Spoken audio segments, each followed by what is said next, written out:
Before the town of St. Petersburg came to be in Elbert County, Georgia, USA, there was Fort James. Fort James was a small, four-square British outpost located on an acre of land along a plateau overlooking the forks of the Savannah and Broad Rivers, the town's future site. It was named after Georgia's colonial governor, James Wright, and was garrisoned by a force of 50 rangers meant to defend the surrounding territory. Governor Wright initially planned to construct a town named Dartmouth on the site of the fort. However, his intentions were frustrated by the coming of the American Revolution.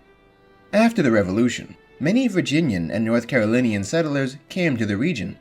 Notably, the Virginians brought with them a love of tobacco due to its recreational and commercial properties.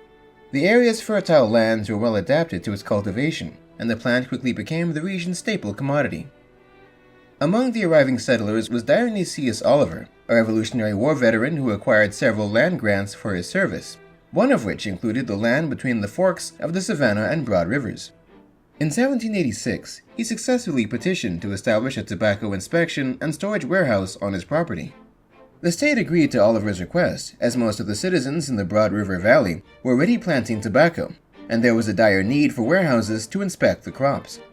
The establishment of the warehouse marks the beginning of the town of St. Petersburg itself, 40 acres of which were divided into 86 lots of 1/2 to 3/4 of an acre each.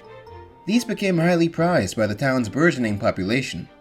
In 1797, William Watkins secured the right to establish Petersburg's second tobacco warehouse, which further cemented its commercially important reputation as a tobacco inspection station. During the peak of its prosperity, from 1800 to 1810, it was the third largest city in Georgia, after Savannah and Augusta. By 1800, it had an estimated population of 750 permanent residents. At the height of its fortunes, Petersburg contained 8 or 10 stores and shops, a marketplace, a town hall, a jail, several churches, a post office, a newspaper, several mercantile firms and businesses, taverns, horse stables, a few schools, and of course, its famed warehouses. The townsfolk were known for their refinement, respectability, intelligence, and hospitality. There were plays, balls, picnics, and community celebrations. Among its upper class were doctors, lawyers, and politicians. Petersburg even became the only town in American history to produce 2 U.S. senators, William Bibb and Charles Tate, who served at the same time. The location of the 2 tobacco inspection warehouses at the confluence of the rivers was advantageous for farmers of the crop as well as merchants that purchased the inspected goods. The Petersburg pole boats would then transport the tobacco along the Savannah and Broad Rivers, delivering their cargo to cities like Augusta. Tobacco was vital to the town's survival. So long as it remained an important staple crop in the Broad River Valley, Petersburg remained commercially important. Ultimately, unlike its creation, the town's death sentence would be partly handed down not by a king of England, but by King Cotton himself. As cotton gained prominence in the South, the town declined. The cotton plant required no inspection and was capable of easy shipment. By the opening of the 19th century, many of the area's farmers abandoned tobacco for cotton production. Consequently, cotton farmers transporting their goods to Augusta by river and road avoided the town altogether. Railroads completely bypassed the region, and steamboat navigation to the area proved impossible due to rocky shoals and shallow water. By 1810, St. Petersburg's population had shrunk to half its number from 10 years prior, sitting at just 332, and would only decline further. The lot numbers of the town sold for increasingly less as prospective buyers dwindled. In the 1820s, periodic outbreaks of yellow fever in the Broad and Savannah River settlements hastened the town's decline.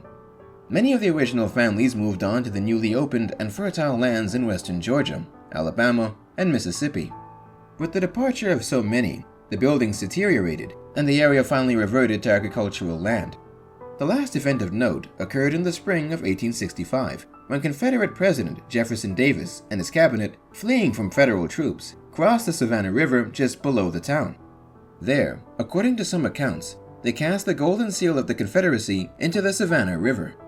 The remnants of St. Petersburg were mostly submerged beneath the waters of Clark's Hill Lake when the Corps of Engineers built a reservoir in the early 1950s. Today, the town site is accessible to visitors to Bobby Brown State Park in Elbert County. During droughts, or when lake levels are down, it is possible to walk along the shore and see the remnants of the once thriving frontier community.